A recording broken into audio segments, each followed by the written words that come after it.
Alright, got us a fresh recording file, and we immediately go to the right to dodge a patrol that's uncomfortably close to us. And I'm going to separate our dwarves into a few groups, 2 groups of 3, 2 groups of 2.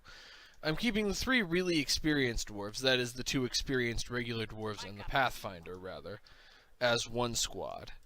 And then having the all significantly less experienced dwarves as separate squads. Oh, no, you... Ah! I'm blaming that on you guys. That is your guys' fault somehow.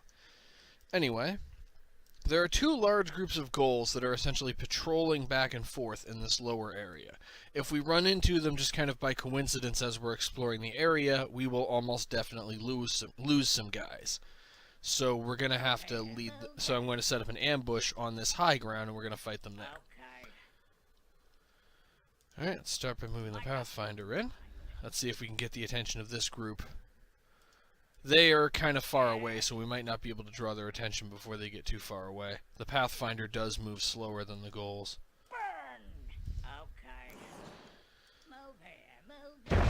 Yep. Okay, that's too late. However, you seeing me controlling the Pathfinder directly, you'll notice something interesting.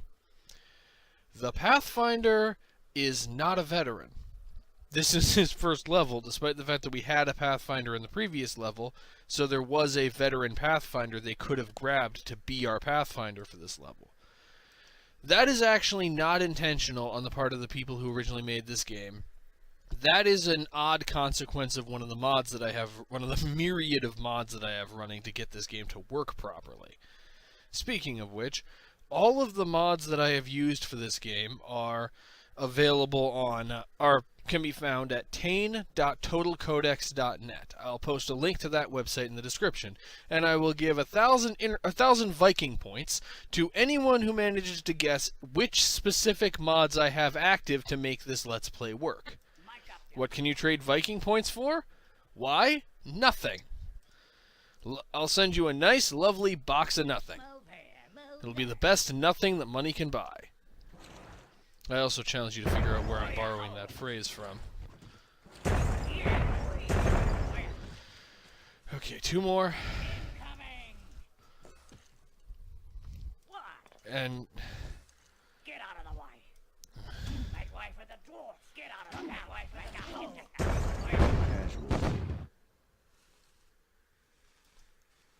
I can accept that. Make up your mind. I mean, it's not ideal. We did lose a guy. But I can accept that. Now let's just try to have it not happen again. Okay.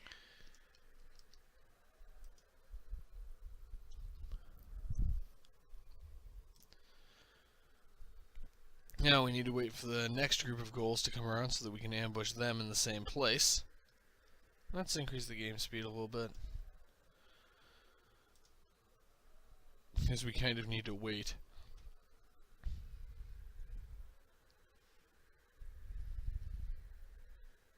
Really shouldn't go above 4x. I really shouldn't even go up to 4x, but I'm impatient.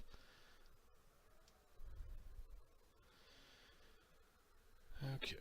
You know, it's probably possible to deal with this group using an airstrike. I just don't really have... I'm just not very good at using the airstrikes. That didn't get their attention?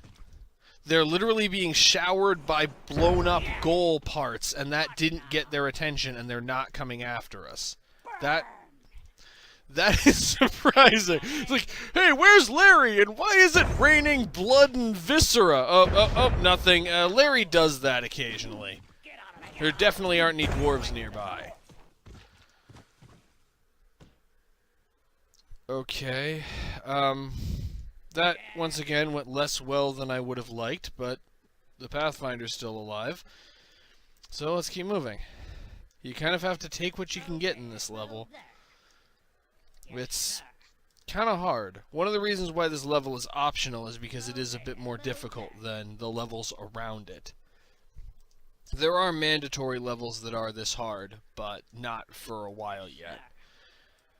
It's also the reason why this level you can get your veteran dwarves, but in the other level you can't. So the idea is, by attempting this level, you're risking the deaths of your veteran dwarves, so it's a skippable level.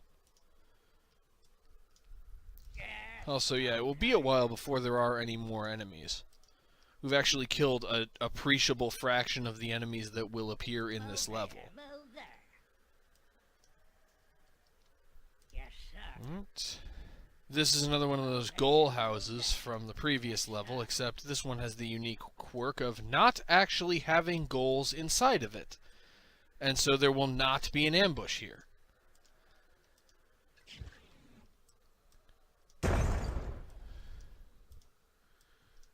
There's just that one goal standing at the doorway. Alright, and now we've pretty much dealt with everything that we're going to have to deal with on the low ground.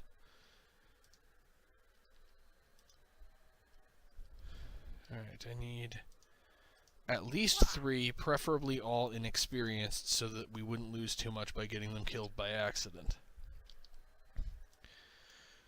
And then this squad backing them up from behind. The next thing we have to deal with is an ambush, and it's kind of complex because we're going to start seeing our first encounter with a somewhat unusual behavior, or somewhat unusual AI behavior, which is also an interesting quirk of this game. If an area is beyond the sight range of your units, you cannot see enemies there, but you can still see the terrain of that area, like, you know, the hills, the ground, etc. And you can also see stage objects. Those stage objects include these pus packets, which is the game unintentionally tipping its hand that there is an ambush here, because those pus packets are being guarded by ghouls who are going to use them to attack me. So while we're still too far away to see the actual ghouls, it's clear that they will be there. The issue is, if we send a dwarf to draw the attention of the ghouls, if they succeed in killing that one dwarf, they will then stop and return to their positions, rather than continuing to move towards the rest of the squad. So we can't just sacrifice a dwarf to lure them into an ambush. So instead, I'm doing this, the dwarf-human chain. Dwarves are close enough to human anyway.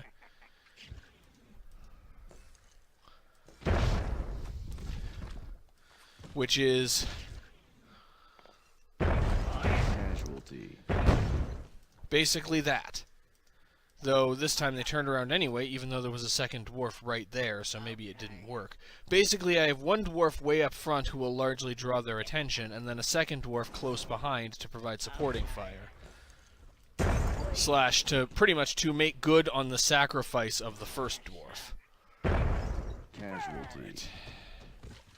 This can be nested as many times as it has to be to wipe out the enemy. Okay, one more. Casualty rate is a touch high, but there's not a whole heck of a lot I can do to prevent that.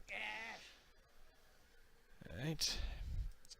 Also, because of the way these ghouls maneuver, there's no real way to lure them into a satchel trap, which is the obvious solution is to lay down a line of satchel charges, but you can't really do that. Alright.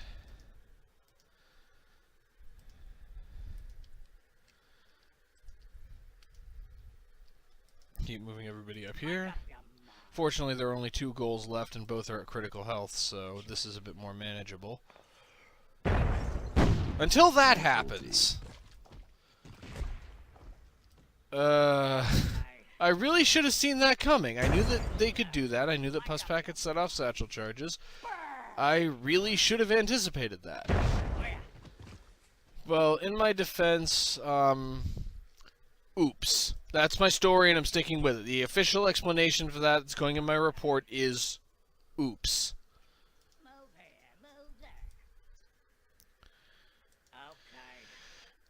And there's actually not a whole lot of this level left, which is good because there's not a whole lot of my forces left either. And if you look over here, we can see the thing that we're trying to destroy, a big rock surrounded by dwarf heads.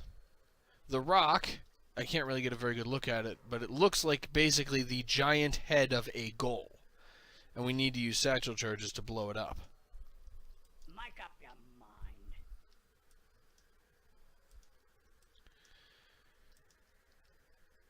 Alright. Yes, sir. Interestingly, this I'm just kind of curious what all is over here. Interestingly, this really isn't a very large map. Well, it isn't really a very long level, it's just a very difficult one. This is actually one of the 2 levels that, in my opinion, will pose the greatest obstacle if I ever try to beat this game on Legendary. I will definitely show off some levels on Legendary as part of this project, but in the future, someday, I might try doing the whole game on Legendary. If I ever do so, this level is one of the 2 that will actually pose the biggest problem. The other level is actually not skippable if you're just playing through the campaign normally, like this one is. And that level is also a level in which you only get 1 unit type, though it's a different unit type. And we haven't seen that level yet. Interestingly, Sons of Mirgard is not a level I'm especially worried about doing on Legendary. I mean, any level on Legendary is somewhat worrying. Casualty. Okay, one more. Come on. Casualty. That was unfortunate. Okay, have to aim this carefully.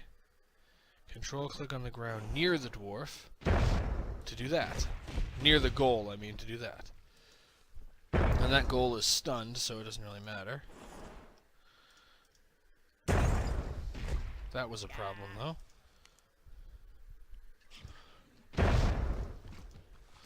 Okay, as long as the souls are targeting somebody other than the Pathfinder.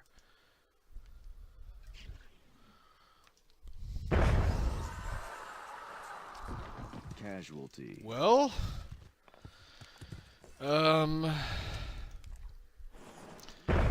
I believe we're fucked.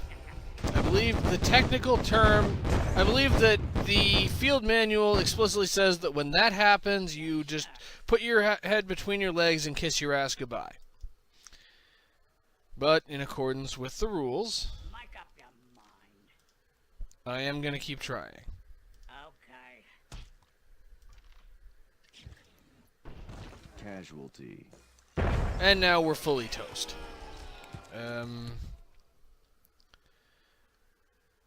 I really have nothing to add to that. That was just a long string of not very good decisions. Either way, that is the end for that part. I will be back, hopefully again soon, relative to whenever you're seeing this. As a failed take, this isn't going up at the same time as the regular Let's Play. And in the meantime, I guess, once more into the breach, and I love you all, and I will see you next time. Science Viking out. Or something.